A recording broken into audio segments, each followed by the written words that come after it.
Lah belakangan ini memang banyak terjadi kan. Ada BEM kritis diciduk, gitu kan. Ada mahasiswa kritis diciduk gitu kan. Lah itu sehingga kemudian nggak aneh Komisi 10 ngomong ya, ya mewanti-wanti jangan sampai ada pemilihan-pemilihan rektor lah, dekan lah dan seterusnya itu sampai ada kepentingan-kepentingan politik pragmatis gitu. Kalau sudah disuarakan oleh Komisi 10 berarti ada indikasi-indikasi yang sering terjadi mengarah ke situ gitu kan. Kampus ini, Universitas Indonesia ini kan merupakan dalam tanda kutip miniatur negara ya. Gimana kalau misalkan miniatur negara ini sudah mencontohkan hal yang buruk yaitu politik transaksional pragmatis itu tersendiri di jajaran dekan, gimana kepada mahasiswa-mahasiswanya? Kalau di fakultas, intervensi itu dapat gampang terbaca. Karena kita tahu, kita kan temen ini semua. Kenal ya, Kenal. setiap hari berinteraksi. Dan kemudian tahu track recordnya dan segala macam, kita kenal. Tetapi di rektorat kan lain. Jadi intervensi terbesar kemungkinan yang paling rawan itu di bagian rektorat. Karena kampus dimanapun levelnya, mau kampus di Jakarta ataupun di daerah-daerah itu masih dipandang oleh masyarakat gitu ya. Nah, ketika kampus menyuarakan apa, ya itu masih dianggap suara murni representasi dari rakyat. Tapi kalau misalnya ternyata suara rektor adalah suara settingan kelompok tertentu atau kepentingan tertentu, partai tertentu kan malah berbahaya gitu. Halo Sobat Tempo semuanya, kembali lagi bersama saya Dewi Jihan di Cakap-Cakap tentu saja. Dan kali ini kita akan berbincang seputar isu belakang ini yang ramai mengenai pemilihan dekan di Universitas Indonesia pada khususnya, yang mana tidak hanya membahas soal kualitas calon, melainkan prosesnya yang perlu kita pastikan bersama-sama dan juga kita jaga begitu ya. Tidak hanya soal demokratisasinya, tetapi juga bebas dari intervensi. Dan bersama saya di studio TV Tempo, kami sudah bersama dengan 3 orang narasumber yang super istimewa. Kali ini di samping saya sudah ada Mbak Suraya Afif, antropolog FISIP UI, yang juga mantan ketua pemilihan dekan FISIP UI. Halo Mbak. Selamat pagi. Selamat Terima kasih pagi. diundang ke sini. Wah, luar biasa, kami juga happy sekali Mbak Suraya bisa hadir kali ini. Kemudian di sana ada Mas Ubed Matraji, koordinator Jaringan Pemantau Pendidikan Indonesia. Halo Mas Ubed. Ya. Sehat ya? Alhamdulillah sehat. Alhamdulillah, terima kasih sudah hadir di TV Tempo. Kemudian di ujung sana ada Muhammad Satir atau Satir dipanggilnya, ya ini koordinator bidang sosial politik BEM UI. Hai Satir. Halo, salam kenal dan Salam kenal juga. Thank you banget sudah join ya. Tentu saja diskusi kita kali ini akan berangkat dari salah satu statement anggota Komisi 10 DPR yang menyebutkan, ini saya sampaikan verbatimnya kurang lebih, dugaan intervensi politik dan politik aliran dalam pemilihan dekan di kampus manapun termasuk di Universitas Indonesia merupakan hal serius dan tidak sejalan dengan prinsip otonomi perguruan tinggi. Dan ini bicara pilar demokrasi keempat begitu ya. Kami sebagai media, karena tidak hanya Tempo tapi beberapa media juga sempat mengangkat, dan kami memang ada kekhawatiran akan adanya intervensi yang terjadi dalam proses seleksi dekan di UI kali ini begitu ya. Saya akan ke Mas Ubed terlebih dahulu. Kira-kira Mas Ubed, sebetulnya sejauh mana sih negara itu menjamin otonomi kampus begitu ya, sehingga ketika menjalankan apapun itu bisa diimplementasikan dengan baik. Bagaimana Mas? Ya, jadi di Indonesia terkait dengan pendidikan tinggi itu sudah ada regulasi yang menjamin bahwa kampus itu harus otonom, harus independen, bebas dari intervensi politik. Ya, di Undang-Undang Nomor 12 tahun 2012 di pasal 8 itu jelas bahwa kampus itu menjadi kebebasan akademik ya, kebebasan mimbar akademik gitu. Jadi semua orang bisa berpendapat, punya argumentasi yang berbeda, pandangan yang berbeda secara independen ya, untuk disuarakan, untuk diekspresikan gitu kan, untuk didialogkan dengan satu sama lain gitu.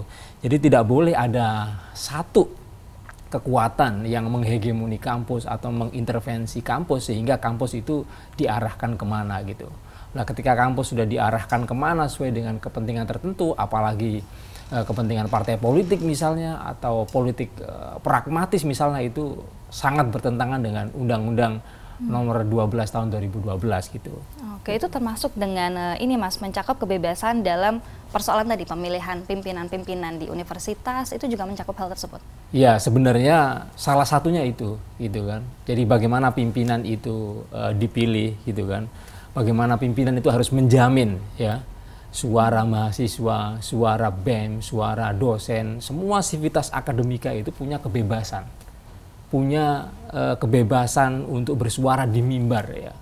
Kebebasan untuk beropini meskipun berbeda dengan siapapun gitu. Lah belakangan ini memang banyak terjadi kan. Ada BEM kritis diciduk gitu kan. Ada mahasiswa kritis diciduk gitu kan. Lah itu sehingga kemudian nggak aneh Komisi 10 ngomong ya. Ya, mewanti-wanti jangan sampai ada pemilihan-pemilihan rektor lah, dekan lah dan seterusnya itu sampai ada kepentingan-kepentingan politik pragmatis gitu. Ada kelompok-kelompok golongan tertentu yang ingin menghegemoni fakultas ataupun kampus-kampus tertentu gitu loh. Karena kalau sudah disuarakan oleh Komisi 10 berarti ada indikasi-indikasi yang sering terjadi mengarah ke situ gitu kan. Bahkan juga banyak kan riak-riak sudah mulai keluar ya. Dari kawan-kawan BEM, dari kawan-kawan mahasiswa juga sudah memercikkan suara-suara itu. Karena itu mumpung ini sekarang lagi ada proses seleksi lah, kemudian prosesnya masih sedang berlanjut, maka harus kita kawal bersama-sama. Jangan sampai kemudian kampus kebanggaan kita ini yang mestinya menjadi kebebasan mimbar, kebebasan akademik, menjadi ya suara-suara kritis itu sudah diberangus semua. Kita nggak menginginkan itu. Kalau misalnya kampus sudah tidak bisa bersuara kritis misalnya, kalau kampus sudah tidak independen suaranya, terus rakyat harus berharap pada siapa? Oke, sepakat sekali dengan Mas Ubed bahwa memang harus kita jaga bersama-sama gitu ya Mas ya. Nanti saya akan tanya kira-kira bagaimana upaya untuk memastikan hal tersebut. Tapi saya ke Satir dulu yang dari tadi sudah manggut-manggut terus ya, Mas Ubed bilang ya. Nah, itu tadi apa yang disampaikan sama Mas Ubed soal bahwa memang diatur secara tadi otonominya. Tapi kalau menurut Satir sendiri, kira-kira sebenarnya idealnya proses pemilihan pimpinan di kampus itu bagaimana sih dari kacamata teman-teman mahasiswa? Oke, ya terima kasih atas pertanyaannya. Mungkin gini, Mbak, bahwasannya kan dalam hal ini kan pemilihan dekan ya. Dekan itu pasti berpengaruh terhadap fakultas yang ada di bawahnya. Fakultasnya itu juga berpengaruh terhadap mahasiswa. Mahasiswa ini kan seperti tadi Mas Ubed bilang, bahwasanya kita seharusnya nggak cuma mahasiswa, bahkan dosen-dosen, akademisi dan lain sebagainya seharusnya memiliki itu kebebasan akademik, memiliki otonomi tersendiri, memiliki independensi yang ada atas nama nggak ada intervensi di sini. Bahwasanya ketika memang pemilihan dekan dalam indikasi ini bahwasanya ada intervensi, itu otomatis akan berpengaruh kepada kehidupan mahasiswa. Seperti kebebasan dalam berekspresi, seperti ya misalkan dalam hal ini UKT lah, itu bisa jadi suatu hal yang tidak transparan dilakukan. Dan juga jangan sampai, aku melihatnya bahwasanya dekan-dekan ini hanya sebagai pemilihan dekan ini sebagai forum pragmatis transaksional aja gitu loh, untuk memiliki kekuasaan tertentu gitu loh. Karena pada dasarnya kan memang kampus ini, Universitas Indonesia ini kan merupakan dalam tanda kutip miniatur negara ya. Gimana kalau misalkan miniatur negara ini sudah mencontohkan hal yang buruk, yaitu politik transaksional pragmatis itu tersendiri di jajaran dekan, gimana kepada mahasiswa-mahasiswanya? Seharusnya kan kita kebebasan itu sendiri gitu loh. Dan itu yang seharusnya dilakukan. Nah, kalau misalkan dalam hal dekan ini pemilihannya seperti apa seharusnya? Yaitu visinya dibuka sesuai dengan akademisi, sesuai dengan mahasiswa, sesuai dengan jangan ada kepentingan politik di dalamnya. Gitu loh. Jangan sampai ada kekuasaan bahkan di luar kampus yang berusaha masuk dengan infiltrasi dan lain sebagainya, yang mana itu mencoreng nama besar kampus dan juga itu mencoreng demokrasi itu sendiri sesuai dengan acara ini gitu loh. Jadi itu sih menurutku ya Mbak.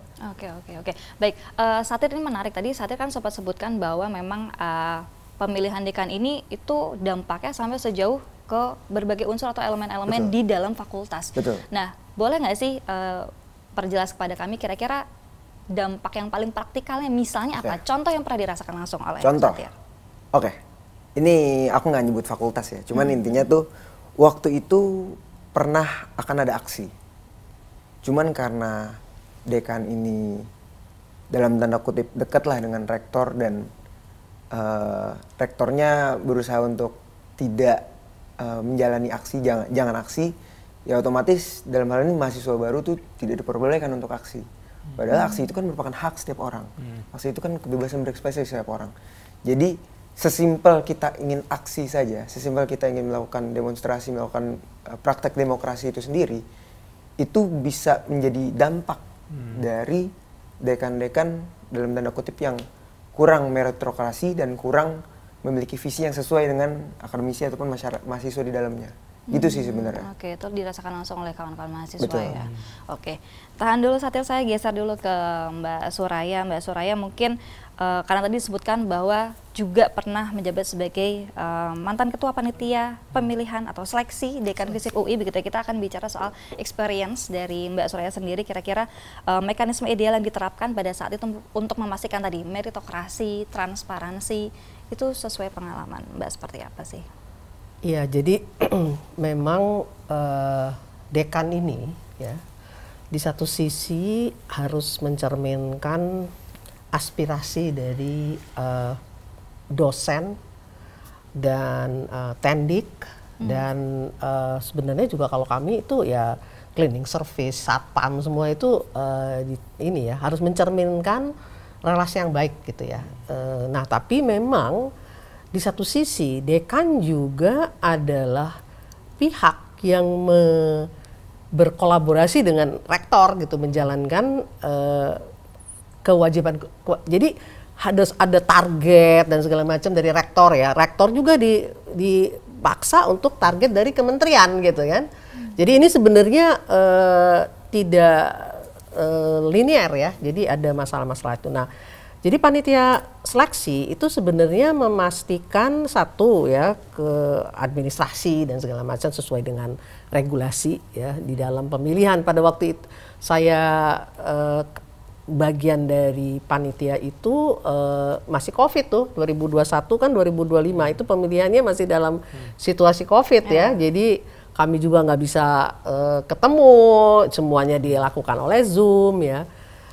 Tetapi kemudian public hearingnya kita bilang kita harus gitu ya public hearing walaupun dibatasi waktu itu.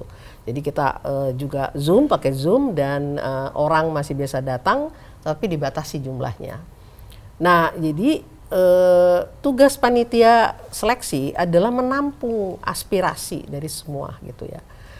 Selain juga memastikan calon itu memenuhi kriteria yang sesuai regulasi gitu ya. Ada sekian banyak regulasi, tapi yang paling penting dari panitia seleksi memastikan bahwa voice dari pihak-pihak yang tadi berdampak ya, karena itu berdampak kepada mahasiswa, berdampak kepada dosen, berdampak kepada tendik gitu kan. Dalam konteks kepemimpinan ya.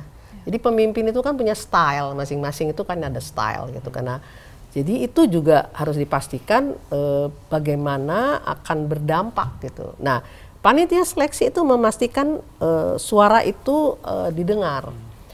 Nah, masalahnya ada memang di UI, kalau di UI ya, saya nggak tahu kalau di universitas lain. Itu memang ada bisa diberikan masukan secara formal ya. Jadi ada websitenya lalu masukan. Tapi kan nggak semua orang mau ya. Ya, betul. Karena bahkan berdampak. Kalau misalnya saya tidak melaporkan ini itu, lalu masukkan ke itu resmi, kan, waduh nanti akan berdampak tuh. Ya. Grievance mekanismenya belum anonimus masalahnya gitu kan. Nah jadi ada yang menyampaikannya oral langsung. Jadi tugas dari panitia seleksi menyampaikan masukan-masukan begini begitu. Nah panitia seleksi juga memastikan yang namanya public hearing gitu ya. Public hearing itu adalah bahwa semua kandidat selain menyampaikan visi, misi dan segala macam itu juga menjawab pertanyaan-pertanyaan kritis dari mahasiswa, dari dosen, dari termasuk dari tendik juga gitu ya, dan di fakultas gitu. Untuk mana sih kalau menghadapi ini apa gitu. Nah, pada zaman saya itu yang jadi isu sentral itu adalah kekerasan seksual. Jadi kalau bapak atau ibu terpilih, apa yang akan bapak lakukan tentang itu? Gitu. FISIP itu kenceng banget FISIP. FISIP adalah salah satu fakultas yang membuat regulasi tentang kekerasan seksual dan bahkan membentuk panitia. Saya juga bagian dari panitia itu gitu ya, komite ya. Di antara fakultas-fakultas lain, FISIP itu kencang banget soal itu. Nah, jadi kita harus memastikan bahwa orang-orang yang terpilih, dekan yang terpilih, adalah menjawab tuh. Nah, yang tidak bisa dilakukan oleh panitia seleksi adalah nggak bisa kita bilang ini sebenarnya atau bikin kayak pemilihan presiden gitu ya. Presiden mana yang dipilih, nggak begitu. Tadi diserahkan kepada rektor. Dalam penyerahan kepada rektor, kami juga memberikan catatan pada waktu itu. Ini catatan kami, gitu kan? Karena kita nggak tahu masukan yang masuk di di website resmi itu bagaimana. Kita nggak bisa baca juga, gitu. Nggak bisa tahu. Dan saya atau kami tahu persis bahwa tidak semua orang mau memberikan masukan karena ada konsekuensi takutnya. Nah, jadi kami memastikan itu. Jadi kita memberikan catatan gitu ya kepada rektor. Nah, jadi nggak ada tuh urutan sebenarnya. Apakah ini ada ranking, ada segala macam. Kami sebenarnya menolak itu karena pemilihannya nggak di kami gitu, bukan di panitia seleksi, tetapi di rektorat gitu ya. Nah, kalau sebab itu kami memberikan catatan. Kalau apa konsekuensinya kalau rektor memilih orang-orang yang menurut Sivitas itu punya implikasi gitu. Catatan itulah yang kami sampaikan. Itu pengalaman saya ya. Oke. Baik, nanti kita akan tanya juga kira-kira di part mana sebetulnya misalnya panitia atau kawan-kawan Sivitas Akademika lain bisa masuk untuk bisa mempengaruhi atau apapun gitu ya. Tapi sebelum itu saya ingin tanya soal bagaimana dalam bagian-bagian proses tersebut yang biasanya tuh paling rawan dengan tadi misalnya intervensi. Ada intervensi itu, Mbak. Sebenarnya di dua proses. Kalau di fakultas intervensi itu dapat gampang terbaca. Karena kita tahu kita kan temen ini semua. Kenal ya. Kenal. Berinteraksi. Dan kemudian tahu track recordnya dan segala macam. Kita kenal. Tetapi di rektorat kan lain. Jadi intervensi terbesar kemungkinan yang paling rawan itu di bagian rektorat. Karena kita nggak punya kemungkinan untuk ini. Nah, jadi intervensi itu bisa dilakukan sebenarnya memang di dalam. Tetapi nggak bisa. Kalau di fakultas kita bisa tahu. Gitu loh. Kita bisa membaca karena orang-orangnya kita kenal kok. Nah, kita bisa memberikan catatan misalnya. Karena itu dilaporkan kepada panitia seleksi. Tidak saja secara tertulis, tetapi secara oral. Jadi itu bisa kita baca kalau itu. Kalau di FISIP ya, itu kalau pengalaman saya tidak semudah itu kalau intervensi itu di level fakultas. Tapi kalau rektor kita nggak bisa baca, nggak bisa tahu. Gelap. Yang ada rumors, anekdot, si ini katanya begitu, katanya begini, tapi kita nggak bisa bukti. Oke, baik. Saya geser dulu kalau begitu ke Mas Ubed lagi soal, ini dari tadi kita bicara soal macam-macam lah ya, tapi pernah tidak sih Mas Ubed sendiri menemukan begitu ya upaya-upaya yang tadi misalnya ada intervensi, intransparansi dan segala macam dalam proses pemilihan pimpinan di kampus-kampus, barangkali tidak hanya di kampus-kampus besar, tapi mungkin di daerah kah atau di mana begitu Mas? Kalau pertanyaannya secara umum ya, sebenarnya di semua kampus ya, di semua kampus terjadi. Cuman yang membedakan adalah kadarnya. Ya, kadarnya gitu. Ada yang bisa diselesaikan di level pansel, kemudian di rektoratnya sudah nggak ada kasus. Ada yang sampai di pansel itu aman, tapi justru ramenya ketika nama-nama itu distorkan ke rektor gitu. Bahkan ada yang sampai itu SK udah keluar dicabut lagi. Gitu. Oh ada tuh ya. Iya, jadi kasusnya sangat beragam. Tetapi bagaimana intervensi dari luar itu bertubi-tubi ya, masuk ke pansel, masuk ke rektor, masuk ke kementerian dan seterusnya, itu terjadi di mana-mana. Hanya level keparahannya aja yang membedakan ya. Bahkan banyak sekali kan, sampai misalnya dekan yang sudah diangkat kemudian dianulir, kemudian rektor yang sudah diangkat kemudian dianulir, itu menunjukkan ada something yang ya ada yang nggak beres gitu. Ada yang nggak beres yang mestinya itu bisa dibuka ke publik bahwa pemilihan pimpinan kampus itu mestinya transparan, kemudian akuntabel, orang-orangnya kredibel, mestinya begitu, tapi nyatanya amburadul juga nih mekanisme pemilihan kemudian sampai mendapatkan rektor, kemudian mendapatkan dekan, ya ada banyak masalah karena tadi kampus ini termasuk bisa dijadikan kepanjangan tangan oleh orang yang ingin menghegemoni kampus itu. Dalam konteks politik ya bisa menjadi kepanjangan tangan dari penguasa, menjadi kepanjangan tangan dari partai politik, menjadi kepanjangan tangan dari orang yang ingin mengeruk keuntungan dari kampus dan seterusnya gitu. Sehingga proses-proses pemilihan mulai dari rektor, kemudian dekan, kemudian kepala jurusan, yaitu diincar oleh banyak orang ya. Dan juga orang-orang itu tadi disampaikan oleh Mas Atir tadi kan, ada transaksi gitu. Nah, siapa yang membiayai? Ya tentu ada orang-orang yang tidak bertanggung jawab, entah kepentingan uang atau kepentingan politik atau kepentingan kekuasaan atau apapun, dia bisa membiayai itu gitu. Asal ya tadi orang yang dia inginkan itu terpilih gitu. Karena kampus dimanapun levelnya, mau kampus di Jakarta ataupun di daerah-daerah, itu masih dipandang oleh masyarakat gitu ya. Nah, ketika kampus menyuarakan apa, ya itu masih dianggap suara murni representasi dari rakyat. Tapi kalau misalnya ternyata suara rektor adalah suara settingan kelompok tertentu atau kepentingan tertentu, partai tertentu, kan malah berbahaya gitu. Ketika masyarakat banyak yang tidak percaya dengan partai politik, kemudian tidak percaya dengan pemerintah, atau ada penurunan kepercayaan terhadap DPR misalnya, maka kampus ini dijadikan alat mereka sebagai tameng-tameng, sebagai bumper-bumper mereka. Sama saja kalau misalnya suara dari DPR itu dianggap sudah tidak murni, kemudian pemerintah juga tidak murni, maka suara kampus mereka mainkan supaya apa yang disuarakan oleh kampus sama juga kepentingan kita juga gitu. Itu yang berbahaya gitu.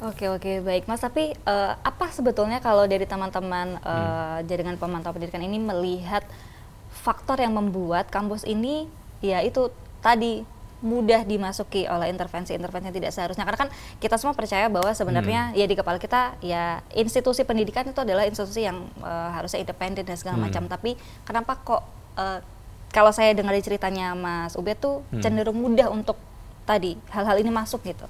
Lah ini kritik bagi kita semua yang ada di kampus ya. Dari tahun 2022, kemudian tahun 2023, kemudian tahun 2024, KPK itu setiap tahun melakukan survei penilaian integritas sektor pendidikan.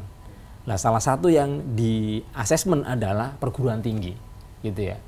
Jadi KPK ini surveinya itu mulai dari jenjang pendidikan dasar, SD, SMP, kemudian menengah, SMA dan SMK, kemudian pendidikan tinggi kampus-kampus. Dan ternyata dari tren 3 tahun yang terjadi ini, justru skor dari hasil penilaian integritas itu tidak pernah naik kelas. Jadi skalanya 1 sampai 5 itu kita masih berada di tangga kedua. Gitu. Dan kesimpulan KPK dari tahun pertama sampai terakhir kemarin 2024 itu sama. Kesimpulannya adalah semakin tinggi jenjang pendidikan, jadi dasar ke menengah, kemudian menengah ke atas. Jadi semakin tinggi jenjang pendidikan, itu integritas kita tambah jeblok, tambah buruk gitu.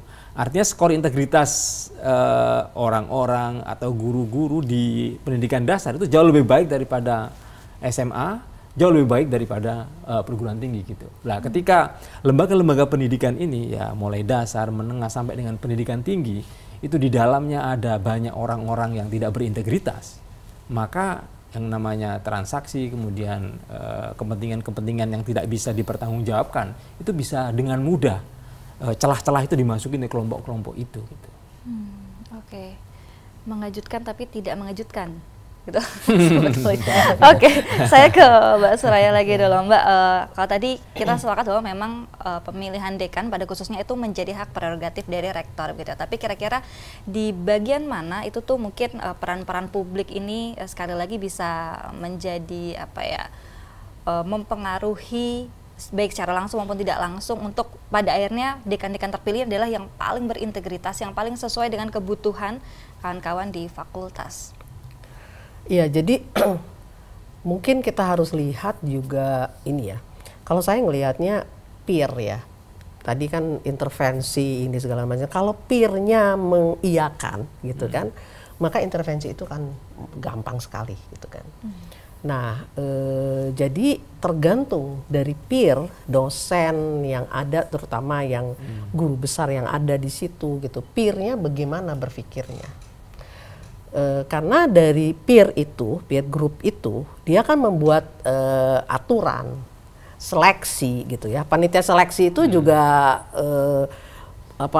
ranah yang bisa diintervensi gitu. Jadi pada zaman saya itu kita nggak boleh milih ini karena ada kepentingan ini. Jadi di Senat itu upaya untuk mengeliminir intervensi itu besar banget gitu, karena dipimpin oleh orang-orang yang memang inginnya integritas gitu. Nah, jadi sangat tergantung pada orang-orangnya gitu ya. Nah, itu yang akan berjenjang. Jadi kalau misalnya di fakultasnya sudah berintegritas, maka kemudian ke atasnya harusnya juga ada peer yang memastikan bahwa intervensi itu dikurangi gitu kan. Karena memang 100% dihilangkan mungkin susah gitu. Tetapi dieliminir itu mungkin dengan peer orang-orang yang ingin menjaga otonomi gitu. Nah, jadi yang menurut saya yang akan membedakan antara satu universitas dengan universitas lain adalah peer groupnya bagaimana.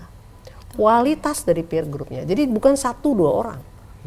Kalau buat saya ya, kalau peer groupnya itu memang orang-orang progresif, maka dia akan menghasilkan juga pimpinan-pimpinan yang progresif. Nah, sekarang bagaimana memastikan publik itu bisa memberikan masukan? Tergantung tadi, apakah panitia seleksi memberikan ruang untuk publik itu memberikan catatan.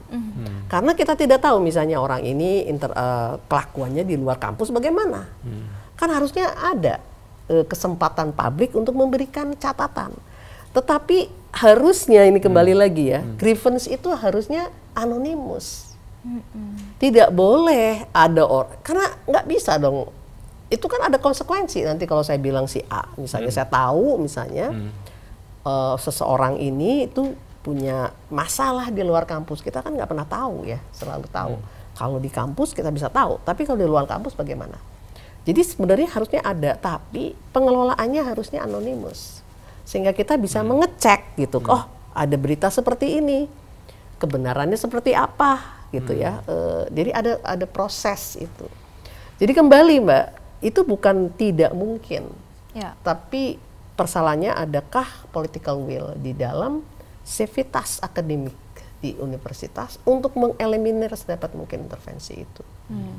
Oke, Mbak Suraya kembali bicara soal experience ya. Kalau di 2021 sampai 2025 yang di pemilihan dekan FISIP UI begitu ya, itu apakah juga pernah ada tiupan-tiupan angin intervensi itu? Terus kemudian jika dibandingkan dengan yang sekarang, apakah ada catatan khusus atau memang justru sudah lebih baik atau bagaimana, Mbak?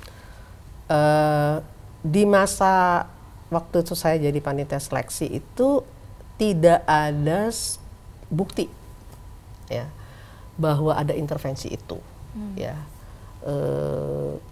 Kalau nggak ada bukti itu berarti nggak ada yang melaporkan, nggak ada yang merasa bahwa calon-calon itu punya kedekatan dengan partai tertentu atau dengan ormas tertentu.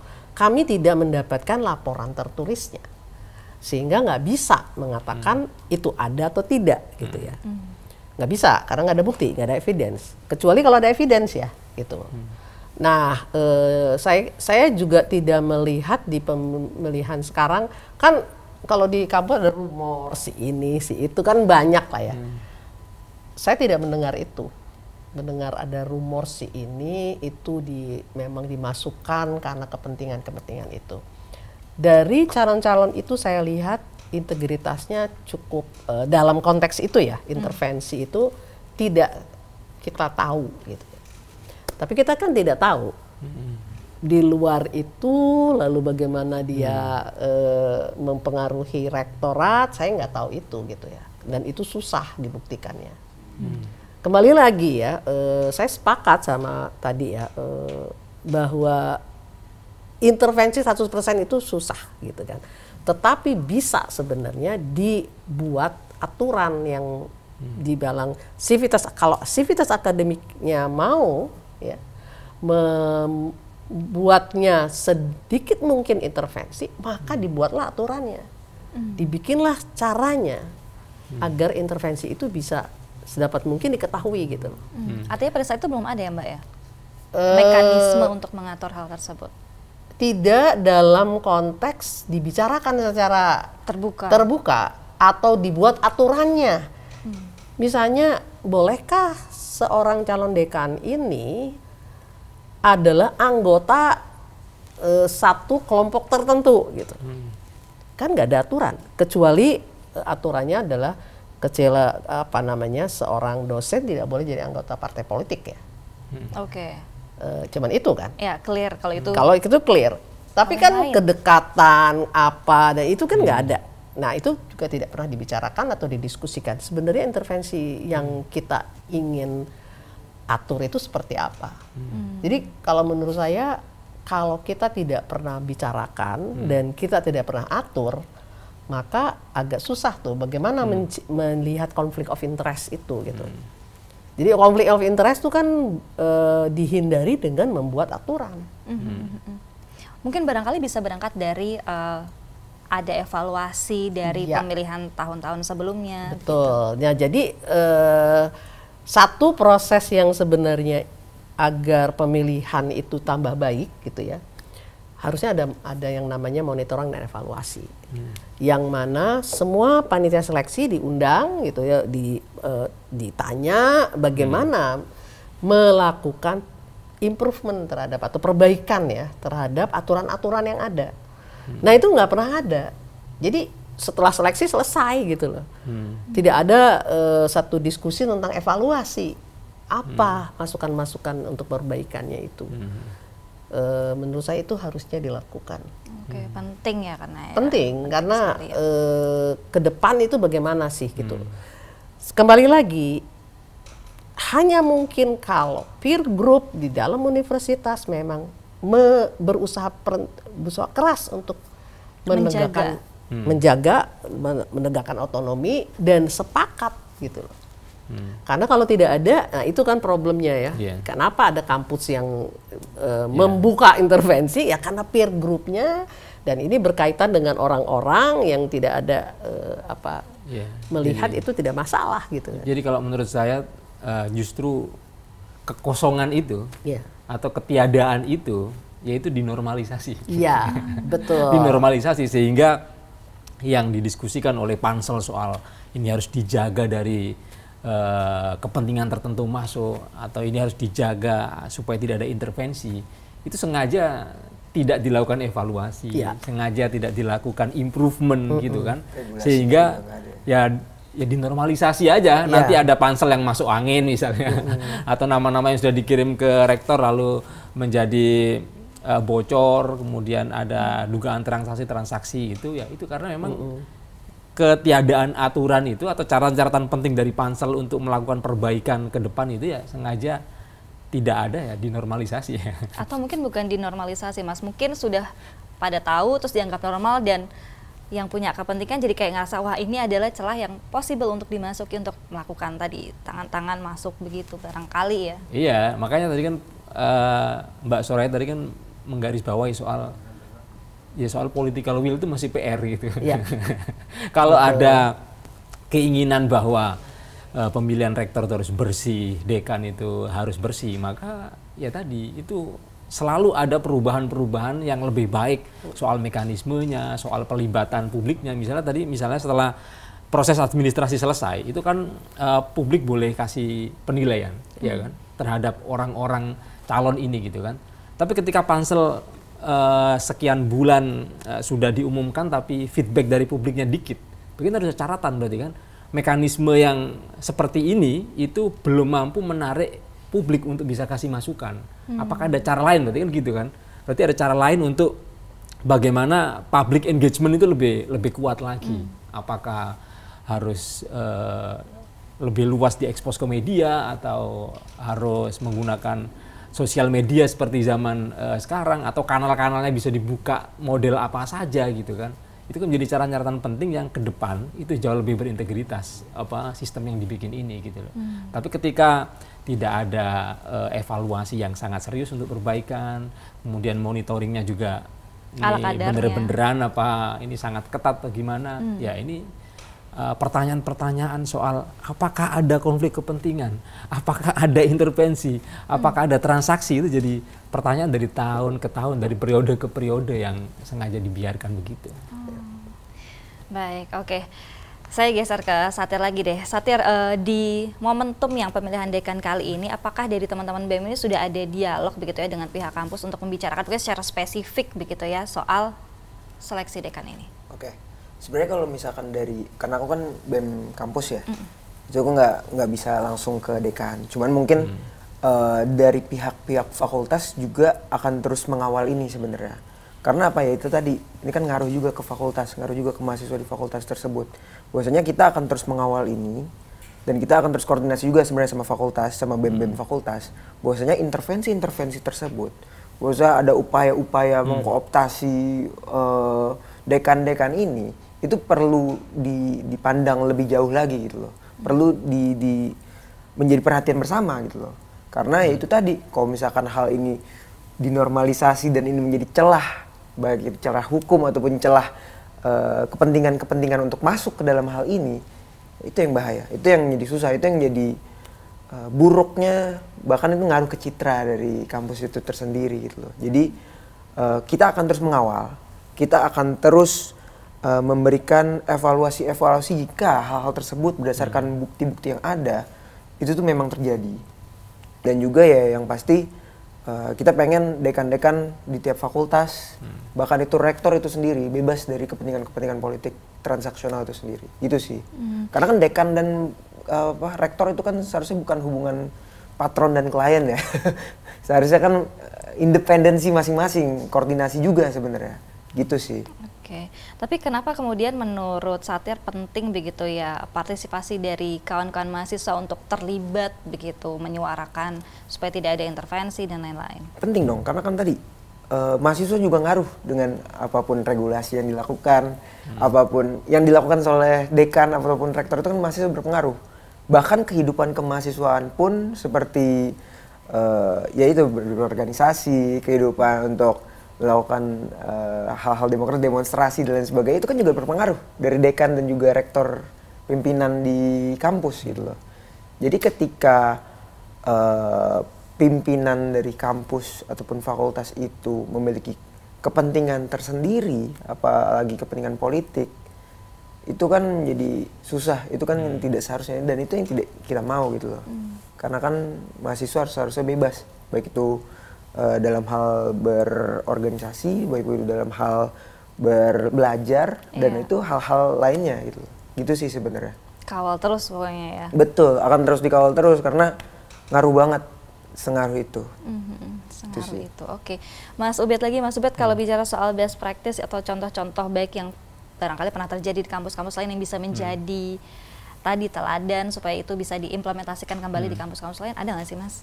Ya, sebenarnya dari beberapa pengalaman kampus-kampus yang lain ya, sebenarnya kuncinya ada di transparansi dan akuntabilitas dan juga partisipasi secara inklusif ya. Jadi jangan sampai meskipun ini ada pansel, lalu pansel ini sangat eksklusif gitu ya, tetapi ada proses-proses pelibatan mahasiswa gitu ya, yang tahu sebenarnya itu dosen seperti apa, mereka itu seperti apa, mereka ngajar di mana, termasuk tadi kata Mbak Soraya ada kasus kekerasan di kampus, itu kan semua melibatkan semua yang ada di kampus itu kan ya, mahasiswa, ada tenaga kependidikan yang lain, sesama dosen atau pegawai di kampus lah, itu menjaring suara-suara itu menjadi sangat penting ya. Jadi tidak hanya melalui mekanisme yang formal, misalnya dari tanggal sekian sampai tanggal sekian itu silakan publikasi masukan gitu. Tetapi bagaimana pansel ini membuka dirinya ya, membuka dirinya seinklusif mungkin untuk melibatkan semua pihak bisa berpartisipasi secara ya meaningful terlibat ya, meaningful terlibat dalam proses pemilihan ini gitu. Sehingga contoh misalnya beberapa kampus menginisiasi ada forum-forum yang sengaja dibikin tematik gitu ya. Misalnya kalau dekan terkait dengan politik, misalnya ada diskusi topik-topik politik di titik-titik tertentu di kampus dengan topik-topik yang berbeda melibatkan mahasiswa ya kan, untuk melihat kapasitas calon atau kandidat ini sejauh mana soal visinya gitu ya. Kemudian dengan itu akan ada spare waktu beberapa bulan itu yang mereka keliling melibatkan kelompok-kelompok kampus itu, misalnya bicara tentang politik dengan perempuan misalnya, kemudian politik dengan kelompok-kelompok marginal, kemudian visi Indonesia 2045 seperti apa gitu, sehingga semakin terbaca oleh publik dan semakin publik itu bisa terlibat, maka kita akan ketemu dengan calon-calon dekan atau calon-calon rektor yang memang itu diinginkan oleh mahasiswa, baik dari visinya sangat clear, kemudian rekam jejaknya yang juga penting ya, rekam jejaknya tidak pernah terlibat kasus kekerasan misalnya, tidak pernah terlibat plagiasi misalnya, kemudian sangat kolaboratif dengan mahasiswa. Kan banyak sekali dosen tuh yang elitis ketemu saja susah gitu ya. Ya pasti mahasiswa nggak pengen gitu kan. Kita dipimpin oleh dekan yang begitu gitu. Kemudian sering juga banyak sekali dosen yang diundang mahasiswa diskusi juga tidak suka dia diskusi, tapi sukanya justifikasi gitu kan.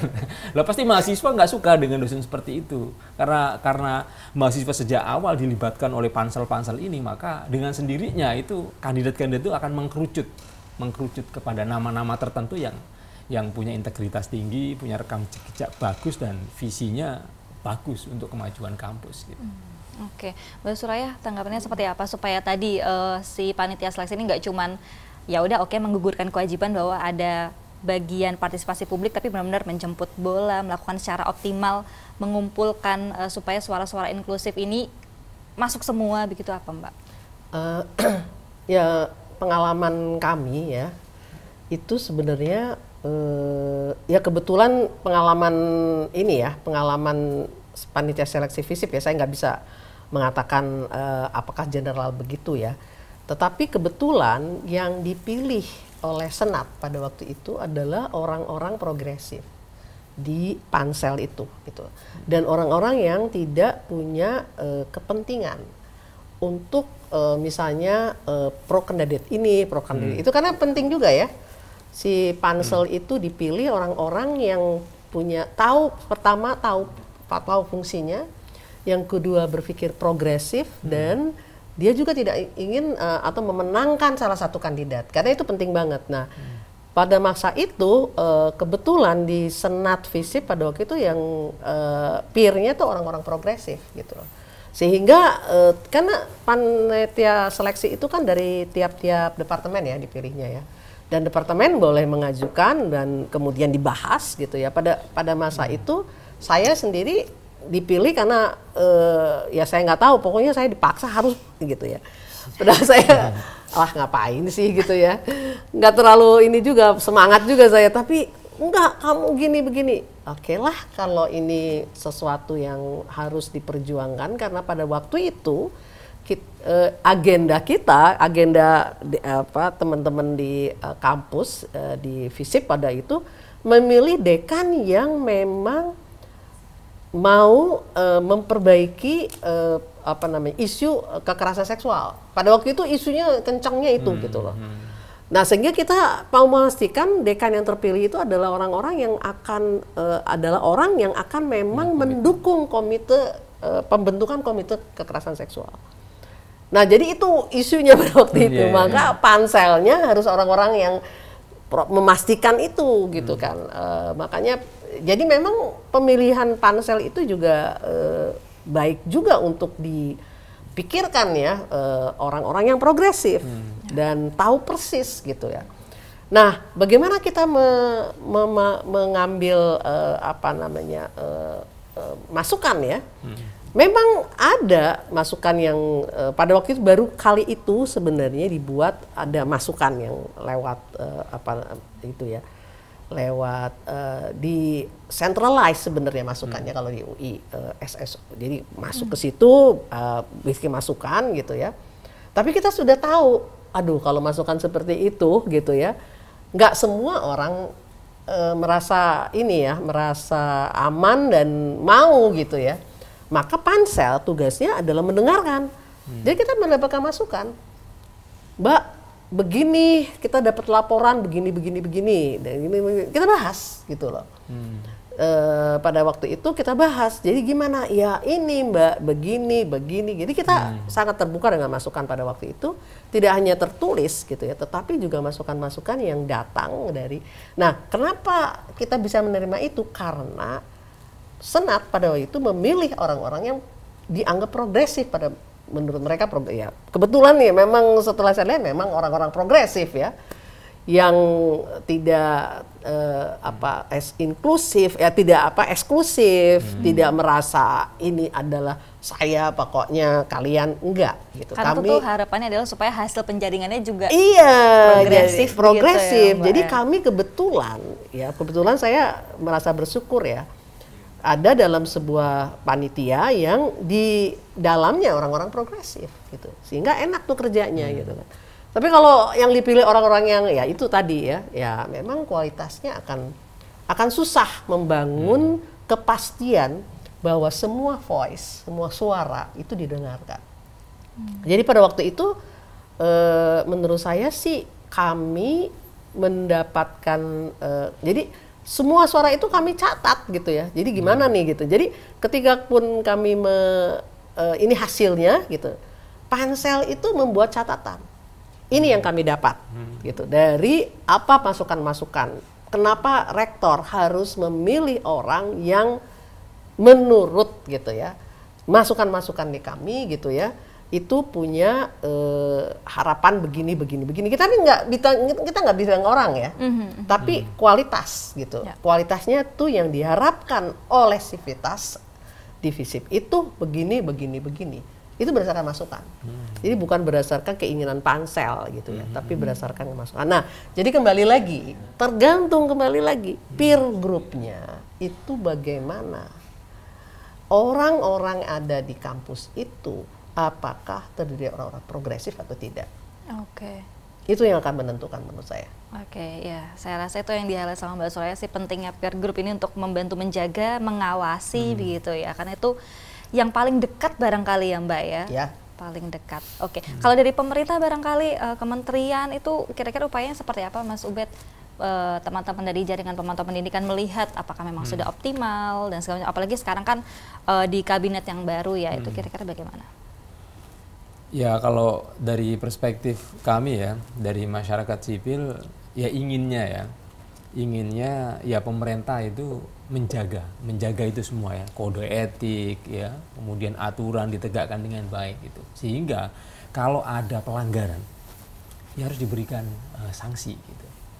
Jadi jangan mengandalkan misalnya pansel yang katanya ada transaksi gitu kan, kemudian selesai, nggak diinvestigasi.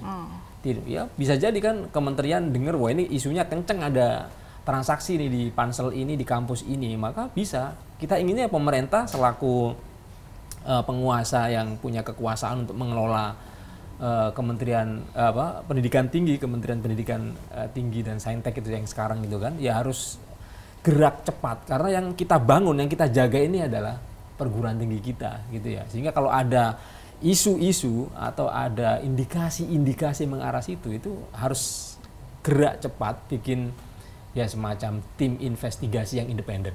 Ya, ada dari pihak kampus, ada dari pihak pansel, ada dari pihak mahasiswa, ada dari penegak hukum misalnya, ada dari berbagai kalangan yang terkait dengan aduan-aduan itu. Sehingga untuk mengintervensi susah, karena ini ada mahasiswa di situ. Bagaimana mengintervensi mahasiswa? Ini ada penegak hukum, oh ini ada orang kampus, oh ini ada peer group dan seterusnya gitu. Sehingga ini benar menjadi lembaga yang independen, investigasinya berintegritas, nanti hasilnya jelas. Kalau memang ada oknum, entah itu oknum dosen di dalam situ atau oknum politisi partai politik tertentu atau oknum siapapun itu, ya bisa disanksi gitu. Tapi sampai sekarang kan nggak ada. Jadi seakan-akan itu apa ya? Kita tahu semua, tapi nggak pernah ada yang ditangkap gitu ya. Itu sama kayak apa namanya kalau di sekolah-sekolah itu misalnya ada jual beli kursi ketika penerimaan murid baru gitu kan. Begitu pula di kampus juga sering sekali ada suara-suara tentang jual beli kursi masuk kampus itu. Ya BEM ya tahunya hanya ya memang ada aduan-aduan itu, tapi nggak mungkin BEM melakukan investigasi bukti forensik, nggak mungkin itu. Mestinya kami berharap, masyarakat berharap karena kita percaya dengan pemerintah gitu ya Kementerian Pendidikan Tinggi mendengarkan kalau ada laporan dari BEM, ada laporan dari masyarakat, ada pemilihan ini, ada transaksi dan seterusnya, ada money politik di situ, maka harus segera untuk menjaga integritas kampus, menjaga ya kampus kita supaya ya tetap menjadi institusi yang independen, yang otonom, yang menjamin kebebasan berserikat, berkumpul, berpendapat terkait dengan apapun gitu. Jadi kami menyayangkan ya, terus terang kami menyayangkan karena sampai hari ini yaitu dibiarkan saja. Isu-isu itu hanya menjadi isu bola liar yang kalau ada pemilihan lagi muncul lagi. Kalau ada penerimaan seleksi mahasiswa baru atau siswa baru muncul lagi ya dibiarkan lagi gitu. Gitu. Nggak selesai. Boleh saya tanggapin dia. Jadi kan intinya membangun sistem kan. Membangun sistem pelaporan dan memproses. Itu namanya kalau dalam ini itu ada grievance mechanism-nya yang nggak pernah ada dibangun secara serius. Ya, jadi sebenarnya itu bisa dihindari dengan membangun sistem. Kalau universitas juga sebenarnya harusnya bisa membangun sistem. Kayak sekarang kan di kami itu komite kekerasan seksual. Mahasiswa punya, malah lebih galak mahasiswa itu ya, lebih agresif gitu daripada kita gitu kan. Jadi kalau dibangun sistem grievance-nya lalu diproses, itu sebenarnya bisa sebagai satu cara ya mengatasi itu. Nah, kalau mahasiswa mau bikin sebenarnya bisa. Mahasiswa tuh kadang-kadang lebih progresif loh dari dosennya. Kami kadang-kadang ya karena saya juga komite kekerasan seksual di FISIP ya. Kami kewalahan kadang-kadang mahasiswa yang waduh lebih progresif gitu, bangun ide, bangun ini segala macam. Kadang-kadang juga aduh ntar dulu ya. Jadi sebenarnya bisa, tapi kembali lagi political will untuk membangun satu sistem. Nah, grievance mechanism seperti apa yang memastikan orang yang melaporkan itu adalah anonimus gitu. Sehingga karena gini, kalau anonimus dia melaporkan misalnya ini ada satu bukti gitu ya. Nah kan berarti kan harus diproses. Apakah laporan itu hoax gitu ya atau cuman menjatuhkan orang atau sebenarnya fakta gitu kan. Jadi harus ada jadi ada proses sebenarnya. Proses bagaimana mengelola sebenarnya masukan gitu. Nah itu nggak ada, dibuat dengan baik gitu loh sebagai satu sistem. Jadi menurut saya mungkin diintervensi atau dikurangi ya intervensi itu dengan membangun sistem yang membuat pelaporan itu gitu loh supaya ada perbaikan. Karena kalau nggak ada laporan, evidence bagaimana ya kita dengerin rumors ya. Iya. Nah kalau rumors kan susah kan gitu kan. Betul. Nah jadi bagaimana membangunnya sehingga ada evidence. Pertama kali isunya sekarang political will. Oke, kita dorong itulah ya. Ini dari Iya, tapi Satir. menarik banget. Maksudnya pertama yang terkait mekanisme dari mahasiswa itu sendiri.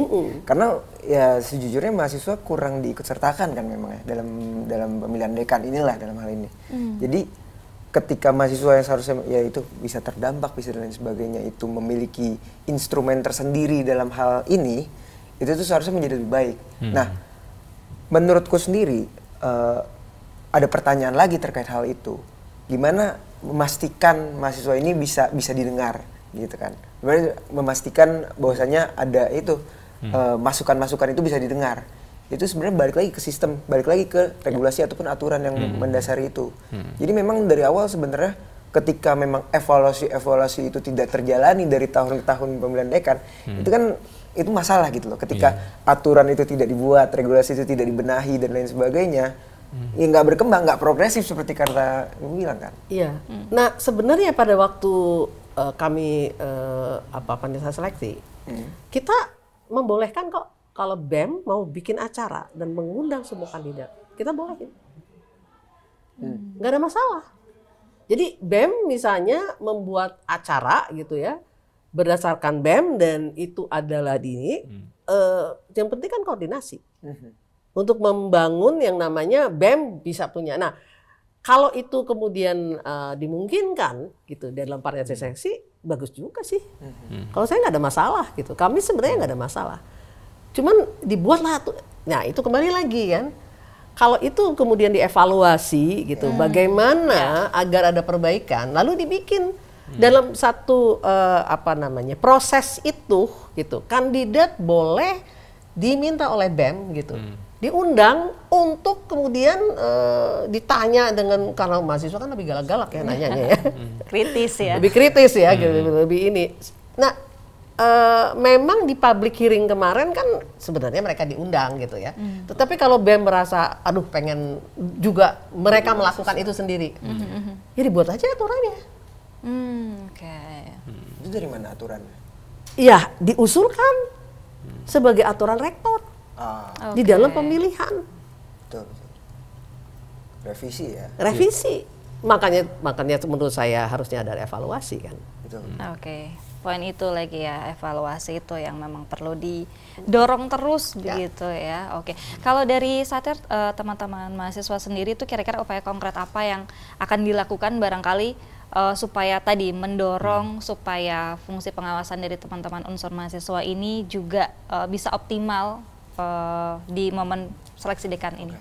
Ya paling kalau misalkan dariku ya, aku koordinasi sama fakultas juga bahwasanya yang bisa kita lakukan sebenarnya kondisi sebagai mahasiswa sekarang yaitu gaining kepada mahasiswa-mahasiswa lain itu biar pada tahu, oh ini ada pemilihan dekan loh, pemilihan dekan ini berpengaruh loh. Dengan cara apa?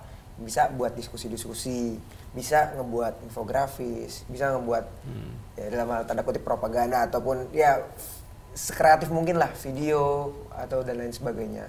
Paling itu penuansan itu yang bisa kita lakukan sebenarnya. Kan memang kan pemilihan dekan kan dalam waktu dekat juga ya sebenarnya kan. Itu kan memang perlu menjadi atensi dari mahasiswa itu sendiri gitu loh. Jadi yang bisa kita lakukan, yang akan kita lakukan itu paling terkait penuansan itu sendiri. Dimana itu bisa menjadi catatan baiklah kepada mahasiswa-mahasiswa yang mungkin dalam hal ini masih apatis dan masih kurang percaya bahwa dekan itu, rektor itu berpengaruh kepada kehidupan mahasiswa, gitu sih paling. Kalau nanti ternyata masih dugaan-dugaan soal intervensi ini masih terus menguat, apa yang kawan-kawan BEM UI lakukan? Penyikapan, rilis, dan lain sebagainya. Paling itu sih yang bisa dilakukan ya. Kita pasti akan berkoordinasi dengan fakultas-fakultas, kita akan melihat, ya pastinya kita ngomong juga berdasarkan bukti permulaan yang cukup lah dalam hal ini ya, untuk menyatakan hal tersebut. Itu sih paling. Jadi ketika memang buktinya sudah sangat kuat untuk menyatakan oh ada intervensi di sini dan kita mahasiswa pastinya tidak ingin ada intervensi tersebut, apalagi ada di dekan di pimpinan kita, yaitu kita pasti akan mengawal dan pasti kita akan dalam tanda kutip marah lah demo mungkin kepada rektorat gitu. Oke. Itu sih paling. Oke, baik, terima kasih banyak. Kalau begitu narasumber saya yang sudah luar biasa hari ini diskusi seputar bagaimana kemudian independensi supaya kita bisa melahirkan kawan-kawan muda dari kampus-kampus yang juga memang terpercaya. Independensi ya, oke. Baik, terima kasih banyak Mbak Suraya Afif, antropolog FISIP UI sekaligus mantan Ketua Pemilihan Dekan FISIP UI. Kemudian ada Mas Ubed Matraji, Koordinator Jaringan Pemantau Pendidikan Indonesia, dan juga di ujung sana ada Muhammad Satir, Koordinator Bidang Sosial Politik BEM Universitas Indonesia. Semoga sehat semuanya. Hari ini diskusinya bermanfaat untuk kita semua bersama-sama berkolaborasi menjaga untuk tadi bisa menghasilkan kampus-kampus yang berintegritas. Thank you Mbak Suraya, Mas Ubed, dan juga Satir sudah hadir kali ini. Dan juga pemirsa, tentu saja akhir kata saya Dea Jihan beserta kru yang bertugas pamit undur diri. Kita akan jumpa di Cakap-Cakap episode selanjutnya. Bye-bye.